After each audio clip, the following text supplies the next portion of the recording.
crianças, boa tarde. Estamos aqui juntos de novo. Essa semana nós vamos ver o tema de Deus caminha com a gente.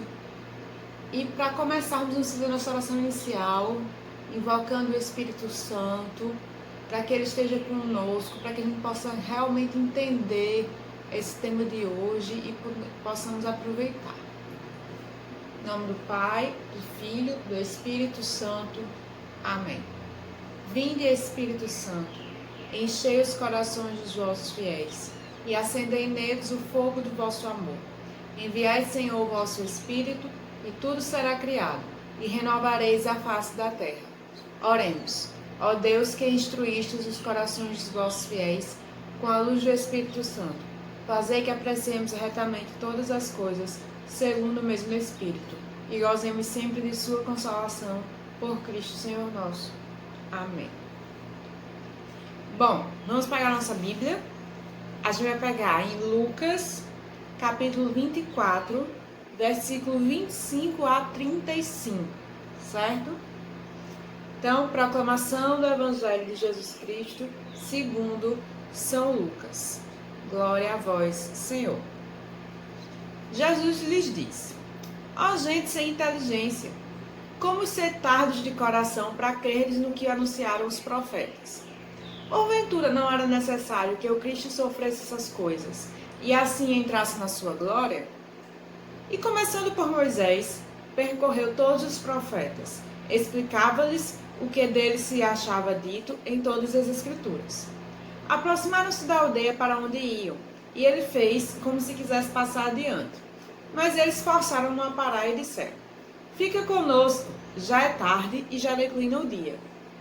Entrou então com eles. Aconteceu que, estando sentado, conjuntamente à mesa, ele tomou o pão, abençoou, partiu e serviu-lhe.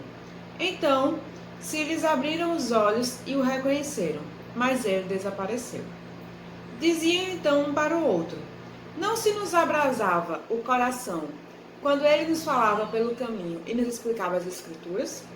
Levantaram-se na mesma hora e voltaram a Jerusalém. Aí acharam reunidos os 11 e os que com eles estavam. Todos diziam: o Senhor ressuscitou verdadeiramente e apareceu a Simão. Eles, por sua parte, contaram o que lhes havia acontecido no caminho e como tinham reconhecido Jesus ao partir o pão. Palavra da salvação. Glória a vós, Senhor.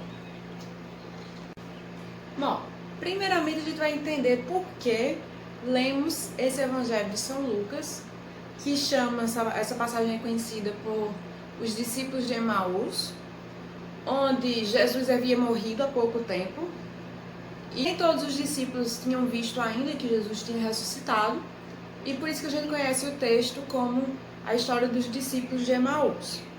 Eles estavam a caminho dessa cidade e Jesus apareceu para eles, mas eles não reconheceram Jesus. Claro, eles tinham visto Jesus morrer, né? Então, na cabeça deles, Jesus estava morto. E aparece um homem, eles não reconhecem que o homem é Jesus. Eles conversam com esse homem durante toda a viagem em direção a Emaús.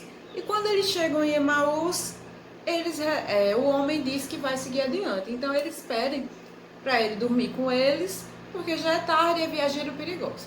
Então, Jesus aceita e eles vão jantar. E durante o jantar, Jesus abençoa o pão e parte o pão. Isso era um gesto que Jesus fazia sempre. E só nesse momento é que o coração deles se abre para a fé e percebem que aquele homem era Jesus. Então eles reconhecem e relembram tudo que Jesus tinha dito no caminho. E o que é que importa para nós hoje? O que Jesus disse no caminho. O nosso tema, como eu já disse, é Deus caminha com a gente. E a história, o evangelho que eu li, não é porque Jesus está caminhando com os discípulos, não. É porque ele vai mencionar toda a história da Bíblia. Ele vai falar sobre os profetas, sobre Moisés, sobre os reis, vai contar toda a trajetória do povo de Deus, explicando para aqueles dois discípulos por que Jesus havia morrido. O tema da conversa era essa. Se a gente tivesse começado a ler um pouco antes, ia ver que os discípulos estavam tristes e ele perguntava por quê, e eles diziam que porque o Cristo tinha sido morto, assassinado. E aí ele vai explicar as escrituras. Então, hoje, a gente começou, semana atrasada, a história de João Batista e finalmente entramos no Novo Testamento. Mas a partir de agora nós vamos começar a história de Jesus. E para conhecermos a história de Jesus, primeiro é preciso fazer uma retrospectiva sobre toda a história do povo de Deus. Sobre por que Jesus veio, por que ele se encarnou, e por isso que nós estamos aqui hoje. Se a gente for lá no livro do Gênesis, nós vamos perceber que quando Adão e Eva traíram, desobedeceram a Deus, ele prometeu a Satanás que enviaria seu filho. E essa promessa foi feita através do anúncio de Maria, dizendo que ele colocaria inimizade entre a descendência da serpente e a descendência da mulher. A descendência da mulher a que ele se refere não era Eva, no caso era Maria. E a descendência de Maria é Jesus, certo? Então, desde o primeiro momento da criação já foi anunciado a vinda de Jesus para ficar conosco. Mas até Jesus vindo, Deus deixou seu povo abandonado, sozinho? Não. A gente vê lá no começo, lá na historinha de Abraão, que Deus chamou Abraão, um homem que não conhecia Deus, que nunca, na verdade, ninguém conhecia, ninguém nunca nem tinha ouvido falar, e Deus fala com Abraão e chama ele. E Abraão e seus filhos e seus netos, Isaac e Jacó, eles seguem a Deus e Deus cumpre promessas, faz promessas, dá um filho a Abraão, que Abraão já era um homem de 80 anos, ele e sua esposa não podiam mais ter filhos, ele tem Isaac. Depois Isaac tem Jacó e Esaú. Jacó dá sequência à descendência de Abraão, tem 12 filhos. O filho mais novo de Jacó é José. José é traído pelos irmãos, a gente já falou dessa historinha há muito tempo. José foi traído pelos irmãos e os irmãos jogaram José num poço, venderam José para que ele fosse escravizado. José foi levado para o Egito e lá onde tudo poderia dar errado para José, não deu. Deu certo. Por quê? Porque Deus estava com José. Então José se tornou governador do Egito, um homem poderoso, e teve uma época em que os irmãos dele passaram fome, porque a terra estava com seca. Então eles foram procurar ajuda onde? No Egito. Quem eles encontraram quando chegaram no Egito? Seu irmão José. Então Deus providenciou esse encontro, refez essa família e fez com que o povo de Deus pudesse prosperar no Egito. Passaram-se muitos anos os judeus no Egito e esse povo cresceu e depois de um tempo eles foram escravizados pelo faraó, pelo novo faraó, não o faraó que era amigo de José, certo? E eles passaram 400 anos escravos e eles rezavam, eles pediam a Deus que lembrasse deles, mas eles também já tinham abandonado a Deus. Eles tinham começado a acreditar nas crenças dos egípcios, nos deuses egípcios e não seguiam mais a Deus. Mesmo assim, Deus teve piedade deles e enviou Moisés para libertá-los. A gente conhece a história de Moisés. Moisés levou todo o povo, atravessou o mar com o povo e levou o povo até a cidade de Canaã. Chegando em Canaã, o povo foi guiado por outro homem. Não foi Moisés, morreu e foi guiado por Josué. Josué era um homem bom. Foi o início do tempo dos juízes. Os juízes eram homens que Deus providenciava para auxiliar o seu povo, para proteger o seu povo, para defender o povo. Mas mesmo assim, em diversos momentos, a gente vai ver na história da Bíblia que o povo se afasta de Deus. Mas Deus não se afasta do povo e resolve dar um rei ao seu povo. O primeiro rei de Israel foi Saul. Saul foi um rei fraco, não foi um rei bom para o povo, ele não se preocupava com o povo, ele só queria saber de dinheiro, de poder.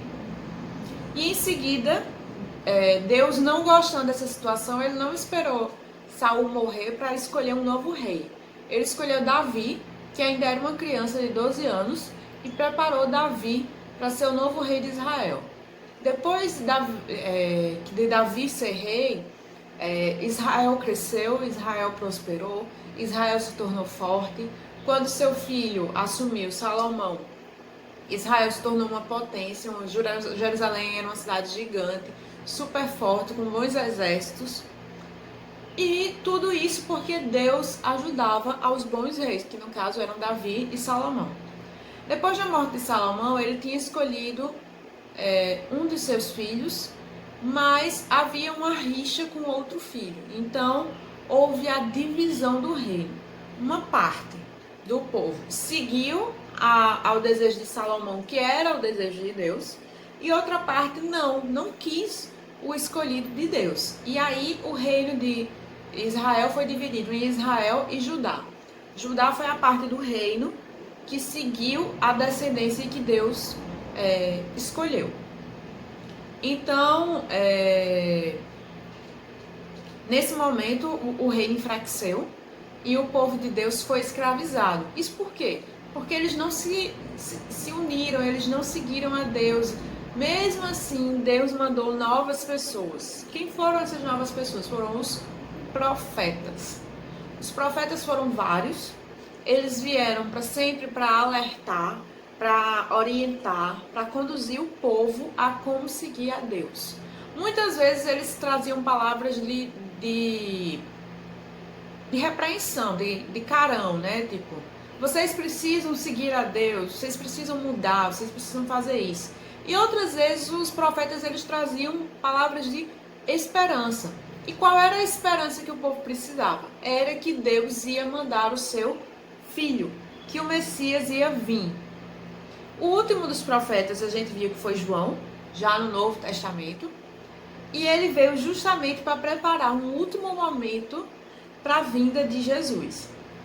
Então, quando Jesus começou a sua caminhada, quando Jesus nasceu e começou a sua caminhada, encerrou-se o tempo dos profetas. Ah, tia, mas a gente sabe o final da história, né? Jesus morreu. A gente ficou só de novo? Deus não mandou mais profetas, mais reis, mais juízes. Não, pelo contrário. Deus fez mais do que tinha feito por todo o povo em todo o tempo.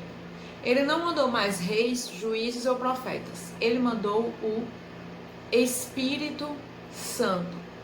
Nós sabemos que Jesus morreu e que Jesus ressuscitou. E a ressurreição de Jesus é a razão da nossa fé. Para a gente saber, ressurreição quer dizer viver de novo. Então, Jesus ele não morreu e permaneceu morto. Depois de 3 dias, ele voltou a viver na sua própria identidade, no seu próprio corpo, e ele tornou-se vivo de novo. Ele passou 40 dias ainda com os apóstolos, explicando a eles a situação e como eles deveriam se comportar depois da sua partida, e partiu para junto de Deus, mas partiu vivo, certo? Só que aí ele fez muito mais. Ele mandou o Paráclito. Quem é o Paráclito? É o Espírito Santo de Deus. Ou seja, Jesus deu o seu próprio Espírito para os seus apóstolos, que nos dão o poder de termos o próprio Espírito de Deus através do nosso batismo. Então, hoje, nós não precisamos mais de profetas, de reis, embora nós tenhamos padres que nos ajudam, que nos orientam, nós tenhamos muitos santos que surgiram depois, né? Deus nos dá realmente esses diversos santos com várias missões para nos orientar, mas na verdade todos nós deveríamos ser santos e precisamos ser santos. Então, para que isso aconteça, Deus nos deu algo muito maior, o seu próprio Espírito. Ah, tia, mas eu não sinto o Espírito de Deus, não. Deus, a gente vai estudar mais sobre o Espírito Santo e a gente vai ver que Deus não é algo para necessariamente se sentir, né? A gente não sente, existe uma musiquinha católica bem antiga que diz que é como o ar. Deus é como o ar. Nós não sentimos o ar, mas sem o ar a gente não vive. E Deus é assim, o Espírito Santo é assim. E ele tem uma parte bíblica que Jesus diz que Deus bate na porta. Mas se você não abrir, ele não vai forçar a entrada. Então ele nos dá o Espírito Santo, mas nós precisamos deixar esse Espírito Santo agir. E essa semana nós estamos aqui para relembrar um pouco dessa história do povo de Deus, para a gente saber que agora nós vamos começar a nos preparar para receber a primeira Eucaristia, através da história de Jesus. Ah, tia, o que é que tem de mais em receber a primeira Eucaristia? A primeira Eucaristia é o encontro com o próprio Jesus. Então vejam, Deus não nos abandona e nós temos agora duas grandes oportunidades. Ter o Espírito Santo dentro da gente e encontrar com Jesus. Porque lembrem-se, a Eucaristia, a comunhão que nós vamos fazer, a gente não vai se encontrar com algo que lembra Jesus, fazer uma celebração para simbolizar Jesus. Nós vamos nos encontrar com Jesus. A Eucaristia é Jesus, do jeito que vocês me veem e podem se encontrar comigo na catequese quando a gente se vê presencialmente, certo? A Eucaristia não é como uma videochamada, como esse vídeo, que grava a imagem da pessoa, mas vocês não estão comigo pessoalmente. Não, a Eucaristia é Jesus, certo? E é por isso que a partir de agora tudo tem que começar a gente a abrir a mente para entender qual o propósito de Jesus e qual a importância da Eucaristia, certo? Vamos fazer nossa oração final. Lembre-se de fazer a tarefinha que eu vou mandar para o PDF. E agora nós vamos rezar a oração do Pai Nosso, que foi a oração que o próprio Jesus nos ensinou, certo? Pai Nosso, que estais nos céus, santificado seja o vosso nome, venha a nós o vosso reino, seja feita a vossa vontade, assim na terra como no céu. O pão nosso de cada dia nos dai hoje, perdoai as nossas ofensas, assim como nós perdoamos a quem nos tem ofendido, e não nos deixeis cair em tentação, mas livrai-nos do mal. Amém. Bom, fiquem com Deus. A gente se encontra sábado na nossa reunião online. E lembrem-se, nós temos o próprio Deus dentro do nosso coração.